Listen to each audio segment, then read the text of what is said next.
Langit dan bumi menjadi saksi bisu akan sebuah kisah penciptaan yang agung, manusia pertama yang mulia, yang diciptakan dengan kasih dan kebijaksanaan Allah Subhanahu wa Ta'ala. Nabi Adam alaihissalam diberikan amanah sebagai nabi pertama yang dipilih oleh Allah untuk menyampaikan tauhid dan menjadi pemimpin pertama di bumi.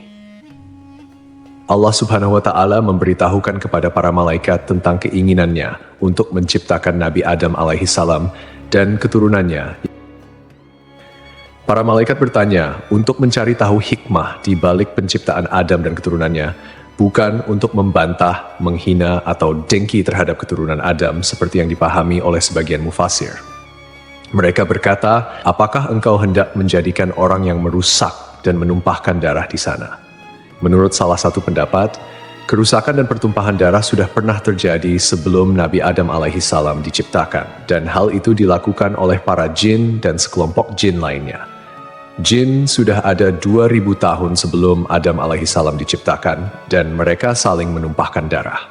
Kemudian Allah Subhanahu wa Ta'ala mengirim sepasukan malaikat untuk menghalau mereka ke semenanjung lautan. Menurut pendapat lain, para malaikat mengatakan demikian karena mereka tahu bahwa makhluk-makhluk yang diciptakan dari unsur bumi biasanya berwatak demikian. Lalu Allah Subhanahu wa Ta'ala menjawab pertanyaan para malaikat, "Aku mengetahui apa yang tidak kalian ketahui." Artinya, Allah mengetahui maslahat besar di balik penciptaan manusia yang tidak mereka ketahui. Di antaranya akan muncul para nabi, rasul, orang-orang syidikin, dan syuhada dari keturunan Nabi Adam alaihissalam. Allah Subhanahu wa Ta'ala telah menciptakan Nabi Adam alaihissalam berdasarkan bentuknya. Nabi Adam alaihissalam diciptakan dari tanah yang diambil dari berbagai hamparan bumi. Warna-warni tanah yang tersebar di seluruh bumi ini menjadi sebab keturunan Nabi Adam alaihissalam lahir dengan beragam warna kulit hingga saat ini. Variasi tersebut mencerminkan kebesaran Allah Subhanahu wa Ta'ala dalam menciptakan keanekaragaman manusia. Tingginya 60 hasta atau sekitar 27,43 meter yang sering dibulatkan menjadi 30 meter. Hal ini selaras dengan penelitian yang dimuat dalam jurnal Madaha Yisrael Bienglit Verayet yang menyatakan bahwa tinggi rata-rata manusia zaman dahulu 90 kaki atau sekitar 7,43 meter seperti yang dijelaskan dalam hadis. Allah Subhanahu wa Ta'ala telah menciptakan Nabi Adam alaihissalam berdasarkan bentuknya dengan tinggi 60 hasta. Kemudian Allah Subhanahu wa Ta'ala berfirman, "Pergilah dan berilah salam kepada para malaikat dan dengarkanlah apa yang mereka katakan kepadamu. Itulah kehormatan bagimu dan keturunanmu." Ukuran tubuh manusia terus-terus menyusut secara bertahap hingga sekarang. Tentunya Allah Subhanahu wa Ta'ala memiliki hikmah terbaik terkait penyusutan tubuh manusia karena rencananya selalu yang terbaik.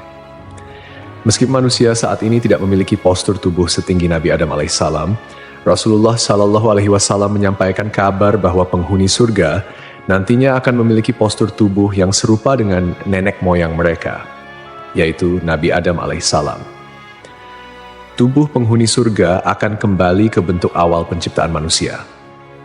Seperti yang disabdakan Rasulullah Shallallahu alaihi wasallam, sesungguhnya tinggi badan para penghuni surga ketika mereka memasuki surga adalah 60 hasta seperti pohon kurma yang tinggi. Mereka makan buah-buah pohon di surga sambil berdiri.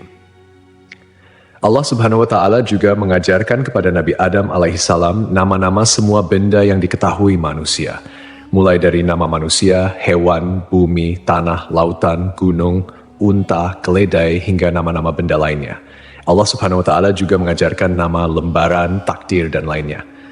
Allah Subhanahu wa Ta'ala mengajarkan nama-nama benda dan sifat-sifatnya, mulai dari benda-benda besar hingga kecil. Allah Subhanahu wa Ta'ala berfirman dalam surah Syad, "Ingatlah ketika Rabbmu berfirman kepada para malaikat, sesungguhnya aku akan menciptakan manusia dari tanah. Maka apabila telah aku sempurnakan kejadiannya dan aku tiupkan kepadanya ruh ciptaanku, maka tunduklah kamu kepadanya dengan bersujud sebagai tanda penghormatan." Maka seluruh malaikat itu bersujud semuanya bersama-sama, kecuali iblis. Dia menyombongkan diri dan dia termasuk golongan yang kafir. Allah berfirman, "Hai iblis, apakah yang menghalangimu sujud kepada yang telah aku ciptakan dengan kedua tanganku? Apakah kamu menyombongkan diri ataukah kamu merasa termasuk orang-orang yang lebih tinggi?" Iblis berkata, "Aku lebih baik daripadanya, karena engkau ciptakan aku dari api, sedangkan dia engkau ciptakan dari tanah." Allah berfirman, "Maka keluarlah kamu dari surga, sesungguhnya kamu adalah orang yang terkutuk, dan sesungguhnya kutukanku tetap atasmu sampai hari pembalasan." Iblis berkata, "Ya Tuhanku, tangguhkanlah aku sampai pada hari mereka dibangkitkan." Allah berfirman, "Maka sesungguhnya kamu termasuk golongan yang diberi penangguhan sampai pada hari yang telah ditentukan waktunya, yaitu hari kiamat." Iblis menjawab, "Demi kemuliaanmu, pasti aku akan menyesatkan mereka semuanya, kecuali hamba-hambamu yang terpilih di antara mereka." Allah berfirman, "Maka yang benar adalah sumpahku, dan hanya kebenaran itulah yang aku katakan. Sungguh, aku akan memenuhi neraka jahanam dengan kamu, dan dengan orang-orang yang mengikutimu di antara mereka semuanya." Surah Syad 71 hingga 78. Hasan al-Basri menuturkan, iblis sama sekali bukan golongan malaikat. Pada mulanya, iblis berasal dari golongan jin. Namun, kala mereka berbuat onar di bumi, Allah mengutus sepasukan malaikat, membunuh dan mengusir mereka ke semenanjung-semenanjung lautan. Iblis termasuk di antara jin yang ditawan, kemudian dibawa naik ke langit, dan kemudian ia singgah di sana. Saat para malaikat diperintahkan bersujud, iblis enggan menuruti perintah itu. Ibnu Mas'ud menyatakan, iblis pada mulanya adalah pemimpin para malaikat di langit paling bawah. Ibnu Abbas menambahkan, namanya Azazil. Riwayat lain menyebutkan namanya Harits. Ada juga yang menyatakan, iblis berasal dari salah satu golongan malaikat bernama jin. Mereka bertugas menjaga surga. Ia termasuk yang paling mulia, paling banyak ilmu dan ibadah di antara mereka dan memiliki 4 sayap.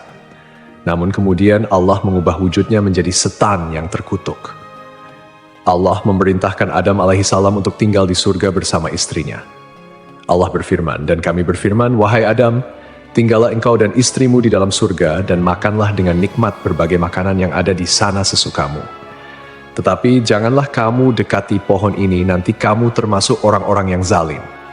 Al-Baqarah 35. Iblis dikeluarkan dari surga dan Adam ditempatkan di surga. Adam berjalan di sana seorang diri tanpa seorang istri mendampingi agar bisa merasa senang. Adam lalu terlelap sesaat.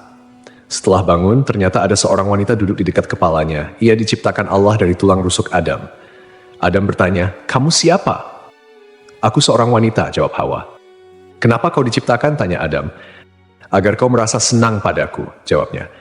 Para malaikat kemudian bertanya kepada Adam karena mereka tahu luasnya ilmu Adam. "Siapa namanya, wahai Adam?" Nabi Adam menjawab, "Namanya Hawa." "Kenapa disebut Hawa?" tanya para malaikat. "Karena ia diciptakan dari benda hidup," jawab Adam.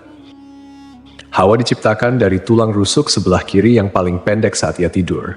Kemudian tulang tersebut diganti dengan daging. Setelah Hawa diciptakan dan hidup bersama Adam di surga, di dalam surga tersebut, Adam dan Hawa memperoleh bimbingan, tuntunan, perintah, dan larangan dari Allah, sebagaimana yang diberikan kepada umat manusia di dunia. Allah mengizinkan keduanya menikmati segala jenis makanan yang ada di surga, kecuali buah dari pohon terlarang. Para mufasir memiliki beragam pendapat terkait pohon dan buah terlarang ini. Sebagian ulama berpendapat yang dimaksud adalah pohon anggur. Orang-orang Yahudi mengatakan pohon yang dimaksud adalah gandum. Biji-bijian gandum ini lebih lembut dari keju dan lebih manis dari madu. Sebagian ulama lain mengatakan bahwa buah tersebut adalah kurma. Sementara Abu Aliyah menyatakan, siapapun yang memakan buah pohon tersebut pasti mengeluarkan hadas, dan di surga tidak patut ada hadas. Perbedaan pendapat ini intinya hampir sama. Allah sengaja tidak menyebut buah apa persisnya. Andai ada maslahat di balik penyebutan nama buah yang dimaksud, tentu sudah Allah sebutkan, sama seperti hal-hal lain yang tidak disebutkan namanya dalam Al-Quran.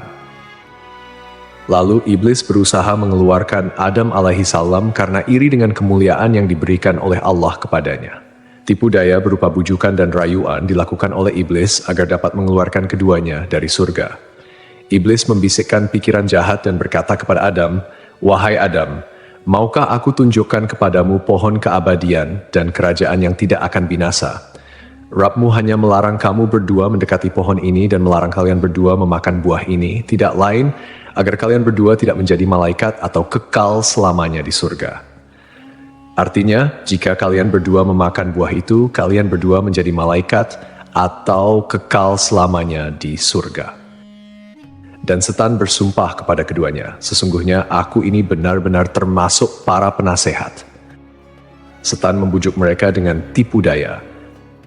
Hawa lebih dulu memakan buah pohon tersebut, dan dialah yang menyebabkan Adam memakannya.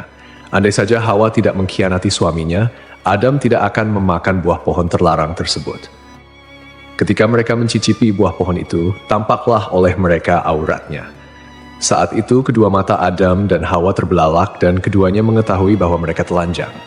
Kemudian keduanya mencari dedaunan buah tin lalu mereka gunakan sebagai untuk menutupi aurat mereka. Rasulullah bersabda, "Sungguh Allah menciptakan Adam, lelaki berbadan jangkung, berambut lebat, seakan-akan pohon kurma menjulang tinggi. Saat memakan buah pohon, pakaiannya terlepas dan bagian pertama yang terlihat adalah auratnya."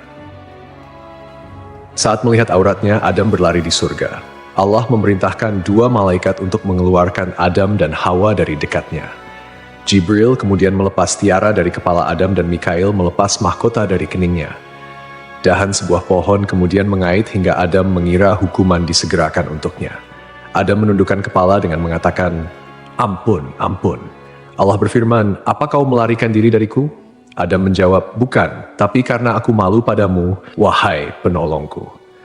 Rabb menyeru mereka, "Bukankah aku telah melarang kamu dari pohon itu dan aku telah mengatakan bahwa sesungguhnya setan adalah musuh yang nyata bagi kamu berdua?" Keduanya berkata, "Ya Rabb kami telah menzalimi diri kami sendiri." Setelah menyadari kesalahannya, Adam dan Hawa meminta pertaubatan kepada Allah. Pertaubatan Adam dan Hawa diterima oleh Allah, namun Allah tetap memberikan hukuman akibat pelanggaran yang dilakukan oleh Adam dan Hawa. Keduanya dikeluarkan dari surga dan diturunkan ke bumi. "Turunlah kalian dari surga menuju bumi, dan kalian akan menjadi musuh satu sama lain. Kalian akan memiliki tempat tinggal di bumi sampai batas waktu tertentu." 24 hingga 25. Rasulullah bersabda, "Hari terbaik yang matahari terbit pada hari itu adalah hari Jumat. Pada hari itu Adam diciptakan, pada hari itu ia dimasukkan ke surga, dan pada hari itu ia dikeluarkan darinya." Para ulama memiliki pendapat yang berbeda mengenai lokasi diturunkannya Adam dan Hawa di bumi. Pendapat mayoritas menerima bahwa Adam dan Hawa diturunkan ke bumi pada dua tempat yang berbeda dan kemudian bertemu di Arafah. At-Tabari, At-Tabrani, Abu Nuaim, dan Ibnu Asakir meriwayatkan bahwa Adam alaihi salam diturunkan ke bumi di India. Pendapat ini diperoleh dari hadis yang disampaikan oleh Abdullah bin Umar dan Abdullah bin Abbas. Sementara itu, menurut pendapat ini, Hawa diturunkan di Jeddah. Riwayat lain menyatakan bahwa Adam dan Hawa diturunkan di Shofa dan Marwah, di mana Adam di Shofa sedangkan Hawa di Marwah. Al-Auza'i meriwayatkan bahwa Adam berada di surga selama 100 tahun. Riwayat lain menyebutkan 60 tahun, menangisi surga selama 70 tahun, menangisi kesalahannya selama 70 tahun, dan menangisi anaknya yang dibunuh selama 40 tahun. Jika memang benar hari di mana Adam diciptakan dan dikeluarkan dari surga, sama seperti hari Jumat dalam ukuran dunia, pendapat ini masih perlu dikaji lebih jauh. Dan jika Adam dikeluarkan dari surga pada hari yang berbeda dengan hari ia diciptakan, atau kita katakan bahwa ukuran hari tersebut adalah sama seperti 6.000 tahun untuk ukuran hari-hari dunia, seperti yang diriwayatkan dari Ibnu Abbas, Mujahid, Dahak, dan dipilih Ibnu Jarir, berarti Adam berada di surga dalam jangka waktu yang sangat lama. Ibnu Jarir menjelaskan seperti diketahui, Adam diciptakan pada saat terakhir hari Jumat, yang mana sesaatnya adalah selama 83 tahun dan 4 bulan. Karena saat Adam masih berbentuk tanah yang berwujud dan ruh belum ditiupkan, ia bertahan selama 40 tahun dalam kondisi seperti itu. Selanjutnya Adam berada di surga sebelum diturunkan dari sana selama 43 tahun. Wallahu alam. Lalu setelah sekian lama mereka pun dipertemukan kembali oleh Allah di Jabal Rahmah. Nabi Adam dan Hawa memulai kehidupan baru sebagai manusia biasa dan kembali menjalani kehidupan berdua sebagai pasangan suami istri. Mereka dikaruniai keturunan. Setiap kali melahirkan, Hawa melahirkan sepasang anak lelaki dan perempuan. Adam diperintahkan untuk menikahkan setiap anak lelaki dengan saudari kembar saudaranya, dan setiap anak perempuan dengan saudara kembar saudarinya. Tidak halal saudara perempuan menikah dengan saudara lelaki yang lahir bersamaan. Setelah itu, populasi manusia menyebar di berbagai belahan bumi. Hawa melahirkan 40 anak dalam 20 kali kehamilan. Allah menurunkan Adam dari surga ke bumi dan mengajarkan segala kerajinan padanya. Allah membekali Adam dengan buah surga. Hanya saja, buah-buahan dunia berubah, sementara buah-buahan surga tidak berubah. Allah berfirman, "Wahai Adam, sungguh, aku memiliki tanah haram tepat sejajar dengan arsiku. Maka pergilah lalu bangunkan sebuah rumah untukku di sana. Lalu kelilingilah rumah itu seperti para malaikat mengelilingi arsiku." Allah kemudian mengutus seorang malaikat kepada Adam, memberitahukan tempatnya, mengajarkan manasik-manasik padanya, dan menyampaikan padanya bahwa setiap ayunan langkah kaki Adam menjadi ibadah yang mendekatkan diri padanya setelah itu. Diriwayatkan pula dari Ibnu Abbas, makanan pertama yang dimakan Adam di bumi berawal dari Jibril. Jibril datang dengan membawa 7 biji gandum. Adam bertanya, "Apa ini?" Jibril menjawab, "Ini adalah pohon yang dilarang untuk kau makan, lalu kau makan." "Apa yang harus aku lakukan dengan biji-bijian itu?" tanya Adam. "Tanamlah di bumi," jawab Jibril. Adam kemudian menanam biji-bijian gandum tersebut. Berat setiap bijinya lebih dari berat 100.000 biji gandum dunia. Gandum kemudian tumbuh, Adam lalu memanennya. Setelah itu, Adam memisahkan kulit dan isi biji gandum, kemudian menampi. Setelah itu, ia tumbuk, membuat adonan, dan ia jadikan roti. Kemudian, setelah melalui jerih payah yang cukup melelahkan, Adam alaihissalam pun memakannya. Pakaian pertama Adam alaihissalam dan Hawa berasal dari bulu domba. Adam menggerus bulu-bulu domba lalu ia tenun dan dibuat jubah untuk ia kenakan, serta baju panjang dan kerudung untuk Hawa. Setelah bertemu dan kembali menjalani kehidupan berdua sebagai pasangan suami istri, mereka dikaruniai keturunan. Saat itu, setiap kali Hawa melahirkan, akan selalu lahir anak kembar laki-laki dan perempuan. Kelahiran anak kembar pertama diberi nama Kabil dan Iklima. Kemudian kelahiran anak kembar kedua diberi nama Habil dan Labuda. Ketika anak-anak Nabi Adam alaihissalam dan Hawa tumbuh dewasa, mereka pun memiliki karakter dan sifat yang berbeda. Kabil mempunyai sifat yang keras, sedangkan Habil mempunyai sifat yang lebih lemah lembut dan sabar. Kemudian, anak perempuan Iklima menjadi remaja yang memiliki paras yang cantik, sementara Labuda biasa-biasa saja. Seiring bertambahnya usia, mereka mulai tertarik pada lawan jenis. Hingga Allah menurunkan kepada Nabi Adam alaihissalam dan Hawa bahwa keempat anaknya harus dinikahkan sesuai aturan yang tidak memperbolehkan pernikahan dengan anak kembar. Dengan kata lain, Kabil tidak bisa menikah dengan Iklima, begitupun Habil yang tidak bisa menikahi Labuda. Setelah Nabi Adam alaihissalam menyampaikan aturan pernikahan kepada saudara kembarnya, ternyata Kabil menolak dan mengatakan ingin menikah dengan Iklima yang tidak lain merupakan saudara kembarnya sendiri. Untuk menyelesaikan perselisihan antara anak laki-lakinya, Nabi Adam alaihissalam mengajukan solusi yaitu Kabil dan Habil harus berkurban, lalu kurbannya diterima di sisi Allah, sehingga dialah yang berhak menikah dengan Iklima. Setelah itu, Adam pergi untuk menunaikan ibadah haji ke Mekkah dan menitipkan anak-anaknya kepada langit. Tapi langit enggan menerima permintaannya itu. Adam kemudian menitipkan anak-anaknya kepada bumi dan gunung, namun mereka semua menolak. Kabil justru menerima permintaan ayahnya untuk menjaga saudara-saudaranya. Kabil, seorang petani sombong, menyiapkan seikat gandum dengan kualitas yang jelek. Sedangkan Habil, yang merupakan seorang peternak, menyiapkan seekor kambing gemuk untuk dikorbankan. Kurban keduanya disimpan di tengah lapangan. Tak lama kemudian, Allah menurunkan api dan memakan kurban Habil, sementara kurban milik Kabil dibiarkan. Artinya, Allah menerima kurban Habil dan diperbolehkan menikah dengan Iklima. Suatu malam, Habil tidak kunjung pulang mengembala kambing. Setelah mencari-cari, Kabil bertemu Habil. Kabil berkata pada Habil, "Kurbanmu diterima sementara kurbanku tidak." Habil menyahut, "Sesungguhnya Allah hanya menerima amal dari orang yang bertakwa." Kabil marah saat itu dan memukulkan benda tumpul yang ia bawa hingga Habil meninggal dunia. Allah berfirman, "Dan ceritakanlah Muhammad yang sebenarnya kepada mereka tentang kisah kedua putra Adam ketika keduanya mempersembahkan kurban, maka kurban salah seorang dari mereka berdua, Habil, diterima dan dari yang lain tidak diterima. Dia berkata, 'Sungguh aku pasti membunuhmu.' Dia Habil berkata, 'Sesungguhnya Allah hanya menerima amal dari orang yang bertakwa. Sungguh, jika engkau menggerakkan tanganmu kepadaku untuk membunuhku, aku tidak akan menggerakkan tanganku kepadamu untuk membunuhmu. Aku takut kepada Allah, Rabb seluruh alam. Sesungguhnya aku ingin agar engkau kembali dengan bawa dosa membunuhku dan dosamu sendiri, maka engkau akan menjadi penghuni neraka. Peristiwa itu menjadi pembunuhan pertama di bumi. Karena ketakutan dan bingung, ia tidak tahu bagaimana cara menyembunyikan Habil yang sudah mati. Kabil berusaha membuangnya ke laut, tetapi ombak mendorong tubuh Habil hingga ke tepian. Akhirnya Kabil memohon ampun kepada Allah dan bertaubat atas segala perbuatannya. Sampai akhirnya Kabil melihat seekor burung gagak di atas pohon dan seekor burung gagak mati. Burung gagak yang masih hidup membawa burung gagak yang mati itu ke tanah. Burung gagak tersebut kemudian membuat lubang di tanah dan mendorong gagak yang mati itu ke dalamnya. Kabil akhirnya paham dan meniru cara burung gagak itu. Mengenai lokasi terbunuhnya Habil, menurut keterangan beberapa ulama, berada di kawasan pegunungan Kasyun sebelah utara Damaskus. Terdapat sebuah gua bernama Gua Dam yang dikenal sebagai tempat Kabil membunuh saudaranya, Habil.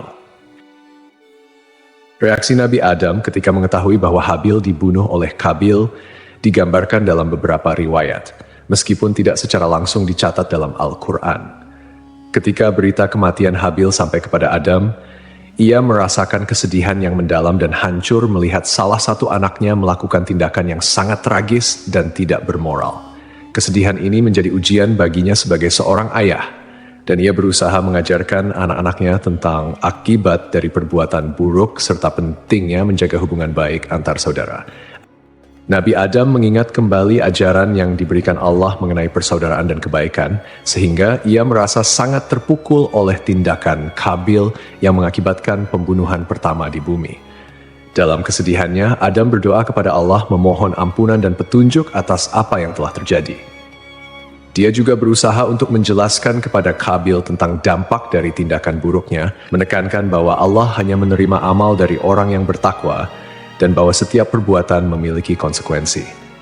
Melalui momen duka ini, Adam berusaha mengingatkan anak-anaknya untuk selalu kembali kepada kebaikan dan menjauhi segala bentuk kejahatan, mengajarkan mereka bahwa penyesalan dan tobat adalah jalan menuju pengampunan Allah. Dikisahkan sebelum akhir hayatnya, Nabi Adam alaihissalam meminta putranya untuk membawakan buah dari surga. Adam menginginkan setandan buah anggur surga. Anak-anaknya kemudian mencarikan buah anggur untuknya dan mereka berpapasan dengan para malaikat. Para malaikat bertanya, "Kalian hendak kemana, anak-anak Adam?" Mereka menjawab, "Ayah kami menginginkan setandan buah anggur surga." Para malaikat berkata, "Pulanglah, kalian sudah tidak perlu lagi mencari buah itu." Lalu para malaikat mencabut nyawa Adam, memandikan, memberi kamper, dan mengafani jenazahnya. Jibril menyalatkan jenazahnya dan para malaikat syalat di belakangnya. Setelah itu mereka mengubur jenazah Adam. Para malaikat selanjutnya berkata, "Inilah syariat kalian dalam mengurus jenazah." Kemudian sebelum pergi, mereka berpesan agar kematian Adam menjadi pelajaran bagi umat. Sebab dari peristiwa itu, manusia bisa mengenali prosesi dan ritual pemakaman. Adam meninggal dunia setahun setelah Hawa meninggal. Ulama berbeda pendapat terkait lokasi pemakaman Adam. Menurut riwayat yang masyhur, Adam dimakamkan di dekat sebuah gunung di India, tempat ia diturunkan dari surga. Menurut sumber lain, Adam dimakamkan di gunung Abu Kubais, Mekkah. Sumber lain menyebutkan, sebelum banjir besar terjadi, Nabi Nuh memindahkan jasad Adam dan Hawa dalam sebuah peti, lalu ia makamkan di Baitul Maqdis, seperti yang disampaikan oleh Ibn Jarir.